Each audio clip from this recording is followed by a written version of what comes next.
Purchase കഴിഞ്ഞു പോകുമ്പോൾ gift ആയിട്ടൊരു ഗോൾഡ് കോയിൻ കൂടെ കിട്ടിയ എങ്ങനെ ഉണ്ടാവും? അതായത് സെവൻസ് ഗോൾഡ് ആൻഡ് ഡയമണ്ട്സിന്റെ പള്ളുരുത്തി ഷോറൂമിന്റെ ഇനാഗുറൽ ഓഫർ ആയിട്ട് ജനുവരി 11 മുതൽ ഫെബ്രുവരി 11 വരെ പള്ളുരുത്തി ഷോറൂമിൽ നിന്ന് ഗോൾഡ് പർച്ചേസ് ചെയ്യുന്നതിൽ നിന്നും തിരഞ്ഞെടുക്കുന്ന 11 ഭാഗ്യശാലികൾക്ക് സമ്മാനമായി ഗോൾഡ് കോയിൻ ലഭിക്കുന്നതാണ്. നമ്മുടെ പുതിയ ഷോറൂമിന്റെ പ്രത്യേകത എന്താണെന്ന് വെച്ചാൽ ലൈറ്റ് വെയ്റ്റ് കളക്ഷൻസ് ആണ്.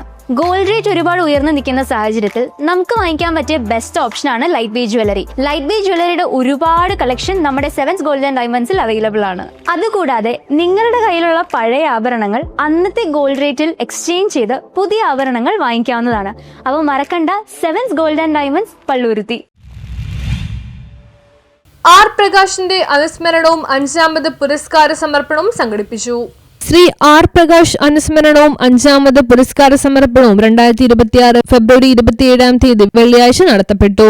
ആർ പ്രകാശ് ജിയുടെ സ്മരണാർത്ഥം ഏർപ്പെടുത്തിയ പ്രകാശദീപ് പുരസ്കാരം 2026 വിതരണം കൃഷ്ണഭട്ട് നിർവഹിച്ചു. സ്കൂളിലാണെങ്കിലും അതേപോലെ ക്ലാസ് റൂമിലുള്ള വഴക്കുകളെ രാഷ്ട്രീയവൽക്കരിച്ച് ആ കാലഘട്ടങ്ങളിൽ പല നേട്ടങ്ങളും പുറത്ത് കൊയ്യുമായിരുന്നു.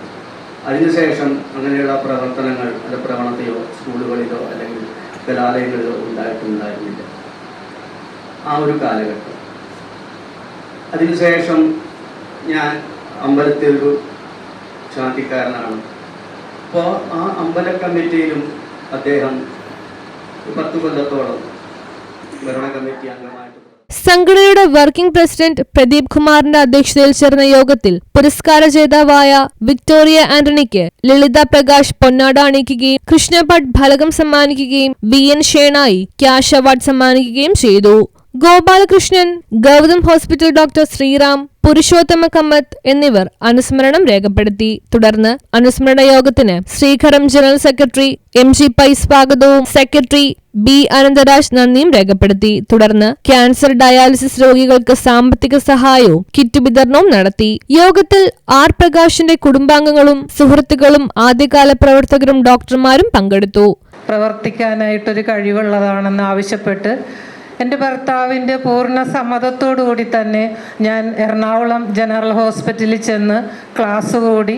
അവിടെ നിന്നിറങ്ങിയ പിറ്റേ ദിവസം 2011 അന്ന് തുടങ്ങിയുള്ള സേവനം. അന്നത്തെ കാലത്ത് 2 വണ്ടി മാത്രമേ. News bureau, Kochi.